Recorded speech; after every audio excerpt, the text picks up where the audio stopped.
Happy New Year mga kapatid. Maligayang bagong taon. Batiin nyo naman yung mga katabi. Heartfelt na talagang pagbati kasama na ang panalangin na mas maging maligaya talaga ang bagong taon natin. New Year gives new opportunities. Actually, yung time naman artificial division yan in eternity. But at least mentally and emotionally, it resets your thinking, it resets your systems. So New Year could really bring new opportunities, new chances, new life, new lifestyles. Pero may baggage, may pabigat, may balakid. Yun ay regrets. Paano ka magkakaroon ng bagong buhay, bagong pag-asa, bagong estilo kung ang bigat-bigat ng loob mo at nakatali ka sa kahapon dahil sa mga pagsisisi at mga paninisi na gagawin natin? What to do with regrets? Panginoon, salamat sapagkat pwede kaming laging magkaroon ng renewal, pagbabagong loob, pagbabago ng paningin, pagbabagong buhay. Gusto naming patuloy na magbago for better, for the best. Turuan niyo po kami, Panginoon, na makilala, maiwaksi sa buhay namin ang isang napakalaking sagabal para magkaroon ng bagong sariwang buhay. At yun ay yung pagkakatali sa nakaraan dahil sa pagsisisi at paninisi. Teach us to identify this terrible burden so that we may remove it from our system and we can really be ready for a brand new year. Father, we thank you, asking you to be the speaker. Lead us, heal us, teach us. In the name of Jesus, your Son, our Lord and Savior, we pray with great and big thanksgiving. What to do with regrets? Sa buhay naman talaga, marami tayo kuminsang pinagsisisihan. Kuminsan sarili ang sinisisi, kuminsan kapwa, kuminsan nga Diyos pa. Pero anong gagawin mo kung nabubuhay ka lagi sa anino ng sisi? First of all, identify, inventory your regrets. Kung kailangang isulat, maupo ka at ilista mo, ano ba mga pinagsisisihan ko? Ano ba yung sinisisi ko sa sarili ko, sa kapwa ko, sa magulang ko? Ano ba yung isinisisi ko sa dating mga taong bahagi ng aking buhay? And examine the negative effects of such regrets on you. Kailangan buong talino nating suriin. Ano ba ang nagiging bunga sa akin ng mga sisi na to? Pagka ba sinisisi ko ang magulang ko, nagiging bitter ako against them? Pag sinisisi ko ba ang pamilya ko, ang nakaraan ko, nagkakaroon ako ng inferiority feeling? Pinanghihinaan ba ako ng loob? Nagagalit ba ako sa mundo? Nawawala ba ang saya ko? And decide not to be affected anymore. Kailangan magpasya tayo na tama na, hindi ko napapayagan pa na patuloy akong sirain, palungkutin, pahirapan ng mga paninisi na to. Wala naman talagang nababago kahit manisi ka ng manisi. Kaya pa bang ibalik ang nakaraan? Kaya pa bang palitan ang nangyari na? Can you undo what has been done? Parang itlog yan, in-scramble mo, pwede mo pa bang ibalik sa dati kahit anong sisi ang gawin mo sa buhay? Nagkakadoble-doble lang ang hirap. Dapat kuminsan na tayo nasaktan, nahirapan, tama na yon. Pero ito yung inaalala natin, sinasariwa, isinusumbat-sumbat sa kapwa o sa sarili, nauulit lang yung sugat. Dapat ay gumagaling na, bubulat-latin mo na naman para dumugo, humapde, ma-infect, walang mabuting idinudulot sa buhay. Ano pa ang pwedeng gawin natin sa mga regrets o mga sisi na yan? Benefit from regrets. Pakinabangan yung mga pinagsisisihan at isinisisi. Ano ang pwede natin maging pakinabang dyan? Pwede tayong matuto. Learn from regrets. Don't learn and perfect the art of blaming, but learn from the mistakes. Identify mistakes and avoid committing them again. Kung tayo ang nagkamali, matapos nating talagang matukoy kung anong pagkakamali natin, iwasan ang ulitin. Kung yun ay pagkakamali ng iba na nadamay tayo, pwede naman natin ngayong iwasan na yung mga ganong uri ng tao o iwasan natin yung bahagi ng buhay natin na nadadamay tuloy tayo sa pagkakamali ng iba. Pagka naman bata ka, pag hindi ka pa marunong, hindi mo pa talaga alam kung alin ang mali at tama pagka ginagawa mo na sa buhay.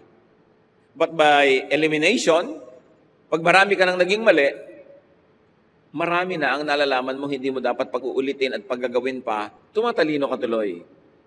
Turn mistakes into wisdom. Dalawa lang naman para ka maging napakatalinong tao. Una, likas na matalino ka. Ang pangalawa, mas madaling gawin para tumalino, tandaan mo ang lahat ng naging mali mo na at huwag mong ulitin, tatalino ka. Kaya pag marami nang naging mali ang tao, dapat ang tali-talino na niya. Kaya nga dapat siguro pagka kukuha ka ng empleyado, nag-i-interview ka, pipili ka ng mapapangasawa, pipili ka ng makakasama sa negosyo, makakasosyo, ang itatanong mo, marami ka na bang naging mali sa buhay? At pag sinabi niyang wala pa, ay ayoko sa'yo, magkakamali ka pa lang. Ako ang mapagpapraktisan mo ng mga mali mo. So pag sinabi mong marami ka naging mali sa buhay, ang dami na. May natutunan ka ba sa mga mali mo na yon? Marami na po. Ikaw ang gusto kong makasama sa buhay. Kasi marami ka nang alam. Hindi na ako mapagpapraktisan pa. Ganon din sa employment. Huwag tayong matakot umamin na meron tayong naging mga pagkakamali. Ang mahalaga, natuto ka ba? Then you become a more valuable person. So you can turn these wounds into medals. Ang mga peklat ng kahapon ay pwedeng gawin mong mga medalya. At kung may keloid, gawin mong tropeo. Ang mga pagkakamali ng buhay. So, turn mistakes into wisdom. And stop saying, if only. If only I did this. If only I did not do that. If only I married someone else. If only I did that. If only I went there. Wala namang mangyayari eh. Yung kung sana itong ginawa ko. Hindi mo nga nagawa eh. Bakit kailangan pang pag-ulit-uliting isipin?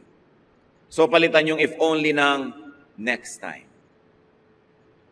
Sabi, if only hindi siya ang napangasawa ko, paano yung next time? Pag namatay siya, next time.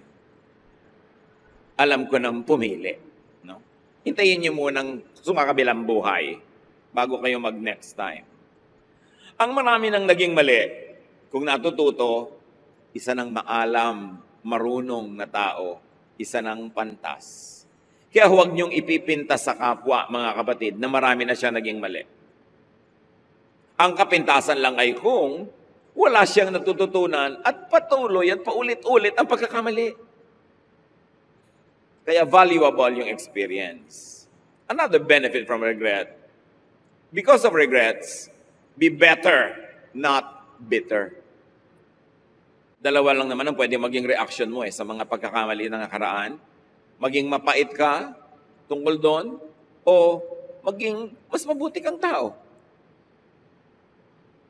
Napagloloko ka ng marami, pwede kang maging paranoid o pwede kang just maging wise.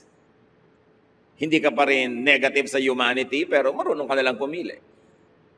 Now, you know better. Kaya hindi pinag-uusapan yung nagkamali, ang pinag-uusapan, natututo ba sa pagkakamali ang tao. What else do you do with regrets? Forgive. Paulit-ulit yan. Wala namang ibang pwedeng paulit-ulitin na napaka-powerful na katuruan kundi yung katuruan ni Jesus to forgive. First of all, forgive others. Forgive those who caused your regrets. When you forgive people, you set them free, and you set yourself free. Habang di mo pa pinapatawad ang tao, nakatali ka pa sa kanya. Nagagalit ka pa sa kanya, naapektuhan ka pa niya. Ang isang paraan lang para ka makalaya sa kanya, makakalagot ng pagkakatali mo, patawarin mo. Pareho kayong lalaya. Colossians 3:13, bear with each other and forgive one another if any of you has a grievance against someone. Forgive as the Lord forgave you. Ang panalo sa buhay ay hindi yung naghiganti, kundi yung nagpatawad. Kasi pag naghiganti ka, may gaganti uli sa'yo dahil siyempre may masasaktan na naman, may magagalit na naman, hindi matatapos. Pag nagpatawad ka, you cut the mind. So palayain ang sarili. Magpatawad na. Merong ang tagal-tagal na, ang haba-haba na ng buhay, mas dumadami ang hinanakit, mas dumadami ang galit, kaysa dumadami ang saya sa puso. Kasi hindi nagpapatawad. Bakit natin dapat, kailangan, at marapat patawarin ang mga taong nakasakit sa atin? Lalo yung nandaya sa atin, nakaloko sa atin. Most people who hurt or damage us are able to do it because we ask for it. Or we invite them in, or we make them do it. Yung mga nasaktan sa pag-ibig, masasaktan ba kayo kung hindi naman kayo nakipag-ibigan din? Yung mga daya sa negosyo, na 1, 2, 3 sa scam, mawa 1, 2, 3 ba kayo kung hindi una ay naghangad din naman kayo talagang makinabang at kayo sumali sa scam na yan, whether you know it or not. Lahat tayo, namumuhunan lang. Namumuhunan ka sa relationship. Kaya ka nagiging maibigin, thoughtful, loving. Umaasa ka kasi ng sukle. Huwag mo sabihin hindi. Eh syempre, hindi naman lahat ng namumuhunan tumutubo. May nalulugi. Kaya maraming lugi sa pag-ibig. Ibinigay mo ang lahat. Pera, puri, lahat na. Wala ka pa rin napala, magagalit ka. Sino ba may sabing ibigay mo? Ibinigay mo because you are prospecting. Naghahangad kang maibig ka rin, mamahal ka rin, masuklian. Eh, hindi ka nasuklian. Sorry, next time. Huwag kayong magalit sa mga taong inimbitan nyo sa buhay nyo. O kung hindi nyo man inimbita, pinapasok nyo nung kumakatok. O kung hindi man nyo inimbita at hindi nyo pinapasok, nung makita nyo nasa loob, di nyo naman pinalabas. Kasi nagkaroon na kayo ng interest din na, baka naman may mapala ako dito, may maganansya ako dito. Lahat ng ganyan, lalo relationships, emotional investment din yan. Nag-invest ka, sorry kung nalugi. Huwag ka maging bitter. Most people who hurt or damage us are able to do it because at least we passively allow them. We do not strongly or actively resist. So, pinayagan mo rin. Yan naman ganyan, yung pamumuhunan kahit sa scam, pamumuhunan sa relasyon, kahit sa anong bagay. Pag lang namang pumangit na yung result, tsaka tayo pumapalag, tsaka tayo nagagalit, nagsisisi, o naninisi. Bakit yung bang mga na-scam, nung tumutubo, nung mga unang linggo, unang buwan, may sinisisi ba sila? Nagagalit ba sila? Hindi. Nagalit lang naman sila nung biglang sumabit na eh. In other words, you went along for the ride also. So don't be bitter. Sa totoo naman talaga yung kasabihan, pag may magpapaloko, may manloloko. Maloloko ka ba kung di ka nagpapaloko? Hindi naman ito para idiin pa ang ating mga sarili na kumisay sobrang na nadiin. Kaya ibig sabihin lang, huwag niyo sisihin ang mundo, ang planeta, ang mga halaman at mga bato sa nangyayari sa inyong buhay. Kasi kung hindi niyo man actively hinahanap yan, passively, tinatanggap nyo at pinapayagan, kaya nagpapatuloy. Ganyan-ganyan ang buhay. Willing kang malugi pag gusto mong mamuhunan. Kasi hindi lahat ng pamumuhunan ang ending tubo. Do not attract negative attention. Do not attract abuse. Alam mo, yung mga Israelites, bakit ba sila na-enslave sa Egypt? Ang tagal-tagal na nila doon, di na sila natutong umuwi sa sarili nilang bayan. They overstayed their welcome. Exodus 1:14, the Egyptians made the Israelites' lives bitter with harsh labor in brick and mortar and with all kinds of work in the fields. In all their harsh labor, the Egyptians worked them ruthlessly. Paano? Hindi naman nila bayan, ayaw nilang umalis. Nagtagal na sila. Kung isang bisita ka, ayaw mong makatanggap ng maltreatment, ayaw mong makakita ng simangot, huwag ka magtagal para di ka pagsawaan. Kung gusto ka naman talagang pahabain pa yung stay mo, pipilitin ka eh. So pag nagpaalam ka, di ka pinilit, yun na yun. Tama na, uwi na. Don't attract negative attention. Tapos pag nakuha niyo yung negative attention, you will have regrets. You will blame people. Most pain that we get from others are just losses from bad investments. Kaya manunumbat ka ngayon. Ginastosan kita. Tinulungan kita, etc., etc. Kaya ka nanunumbat kasi habang nung gumagastos ka, nag-expect ka ng tubo. Nung hindi dumating, eto ka ngayon, nagpuputok ang butsi mo. Kaya kung gagawa ka ng mabuti sa kapwa, gawin mo dahil mabuti ka, hindi dahil lang namumuhunan ka. Para hindi ka masama ang loob kung hindi ka balikan. Kung meron ka mabuting gagawin, limutin mo na yun. Kung may ibinigay ka, huwag mong asahan na papalitan. Tandaan ninyo, sa 10 pinagaling ni Jesus, isa lang ang bumalik para mag-thank you. At parang totoo yung statistics na yan sa buhay. Sa 10 taong gagawan mo ng mabuti dito sa mundong ito, isa lang ang makakaalala sa iyo. Mabuti kung maging 2. At ang isang tao, kahit gawan mo ng mabuti ng 9 na beses, sa ika-10, hindi mo nagawa ng mabuti, masama ka pa rin. Kaya dapat wala kang wrong-headed expectation when you do good. Do good because you are good. Not because you expect returns. Mabibigo ka lang. Yun talaga ang human nature. We invest in business, in relationships, in romance, prospecting to profit. Kaya ka thoughtful, gusto mo maging thoughtful in return din sa'yo ang tao eh. Kaya ang mga pinakabigong tao sa mundo, yung mga thoughtful, kasi ang konti-konti na nagre-return ng thoughtfulness. Eh dahil thoughtful ka, sensitive ka, damang-dama mo pagka hindi ka naiisip. Pagka hindi ka nagagawa ng mabuti, kasi ikaw gawa ka ng gawa ng mabuti. Kaya ang lagi nasasaktan, yung mapagbigay, yung nagpapakamartir, pag nag-ahangad ng ganansya o kapalit. So, we are at least partially responsible when we lose. Dahil sino ba ang may sabing mamuhunan ka dyan? Ang pamumuhunan talaga, dapat mong expectin. Merong makiklik, merong hindi. Ecclesiastes 11, 1-2. Be generous, and someday you will be rewarded. Share what you have with 7 or 8 others, because you never know when disaster may strike. So sabi, huwag ka magbigay sa isa lang. Kung magbibigay ka, kung yung 7, 8, damihan mo binibigyan. Hindi mo naman alam kung sino sa mga binibigyan mo ang makakapagsukli. Hindi mo alam kung sino sa mga binibigyan mo ang karapat-dapat. Kung sino ang magiging tama lang na pagtiwalaan o hindi pala. So damihan mo yung chances ng success, damihan mo yung bibigyan, huwag lang isa. Do not put all of your eggs in one basket. Nakakalat yung investment mo. But of course, do not diversify too much. Huwag masyado, pero hindi isa lang. Kasi paano kung hindi nag-click? Wala na. When crops fail, don't blame others. Don't blame the weather. When you plant, some crops will bear abundant fruits and some will not. So you need not dramatize and problematize that. That is a fact of life. Huwag mong isipin na pinagkakaisahan ka ng sangsinukob, tinitikis ka ng langit, huwag mong personalin. Ganun talaga. Sabi ni Solomon, time and chance happens to all. Some projects do not succeed as hoped for. Just keep trying again. Huwag kang magiging dala. Habang buhay ka pa, huwag kang dala. Magiging matalino ka lang.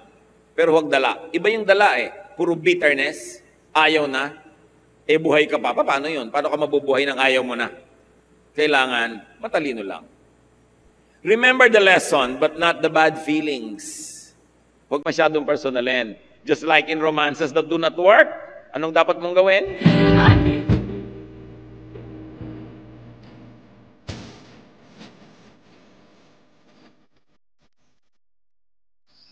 Ganyan na magsusurvive. You remember the boy, but not the feelings. Or the girl. Pero pag lagi mong inaalala yung feelings mo, ano mangyayari? Sama ng loob, sentimiento, lungkot. Sayang ang time, sayang ang life. Pag nalungkot ka ngayong linggo, hindi mo na maibabalik ever. Naging day of lungkot na yon. So dapat minimize mo yon. So don't remember the feelings anymore. Yung mga dati niyong minahal, gawin yung kaibigan. Huwag na lang magkabalikan pa muli. Diba? Lalo kung may commitment ka na. Kasi kung iwas ka ng iwas sa mga dati mong nakasama sa buhay, ang dami mong iiwasan habang tumatanda ka. Sayang ang buhay. Remember the failure, but not the feeling anymore. Kung nabigo, try again. Keep trying. Proverbs 24:16, for though a righteous man falls 7 times, he rises again. Bumabangon muli ang tao. Hindi ko mo nadapa ka, hindi ka nababangon. Kailangan bumangon ka. Ulit na naman. Lick your wounds, then heal. Kailangan gumagaling ang tao. 1 Peter 5:10, the God of all grace, after you have suffered a little while, will Himself restore you and make you strong, firm, and steadfast. Isang malaking hiwaga kung bakit pinapayagan ng Diyos na tayo mahirapan, pero ang malinaw na malinaw, matapos ang sumandaling panahon ng hirap, tayo pinalalakas niyang muli. We rise again. Especially if you are in the Lord, you rise again and soar with wings like eagles. Therefore, you cannot and should not grieve and hurt forever. Huwag kayong magluksa habang buhay. Huwag kayong magsisi habang panahon. Huwag kayong malungkot, feeling sorry for yourself. Kailangan gumraduate kayo dyan. Remember the lesson, but forget the pain. Pag laging pain ang naaalala nyo, magiging allergic kayo sa tao, allergic kayo sa buhay, allergic kayo sa new opportunities, buhay pa kayo. Anong gagawin nyo? Half alive? What else do you do with regrets? Forgive yourself too.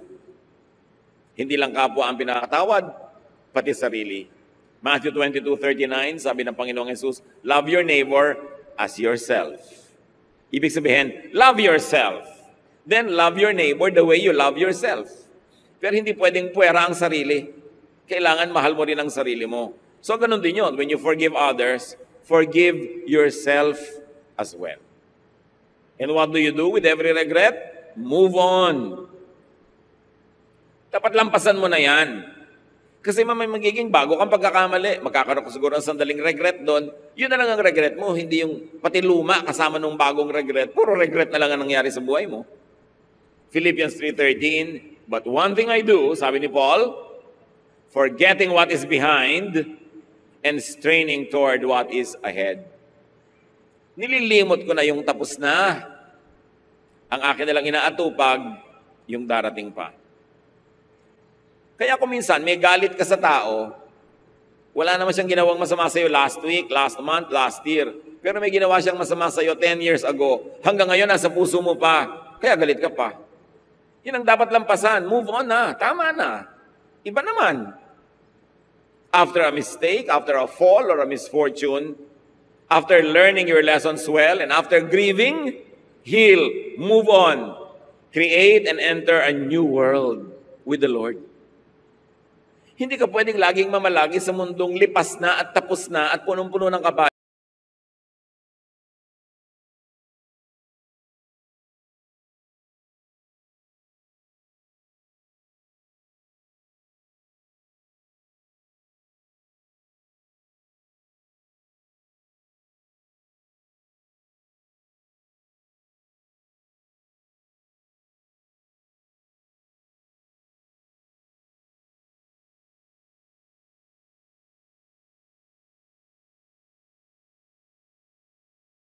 You want a whole new world.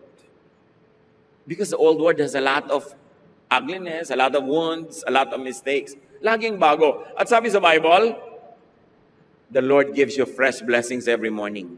Every morning, there's a new opportunity, a new possibility. Huwag tayong makadena, matali sa kahapon. So be free from regrets and be happy. You cannot be happy, you cannot even wish or pray for a happy new year kung puro ka regrets. Do not carry the heavy burdens of regret any minute longer than necessary or needed. Yun yung buhat na mabigat na gusto mo, dapat itapon agad. Mga sisi, pagsisisi. Yung pagbabagong loob, kailangan yun. Dapat magsisi ka lang para magbagong loob ka. Pero kung nagbagong loob ka na, tama na yung pagsisisi. Carry it long enough only till it teaches you a life lesson. Then be a better person and have a better life. What regrets must you give up to the Lord right now? Sino ang mga tao hanggang ngayon sinisisi nyo pa? Wala na namang nangyayari. Palayain nyo yung mga sarili, palayain nyo sila, and have a brand new world. Because with the Lord, each new day brings new blessings, new opportunities, new hope. Huwag nating sayangin ang ngayon at bukas para sa mga natapos na. Panginoon naming Diyos, buksan niyo pong isip namin at puso para tanggapin namin ang mga pagpapatawad niyo at mabitawan na namin ang mga kasalanan na ipinagsisisi namin, mga pagkakamali.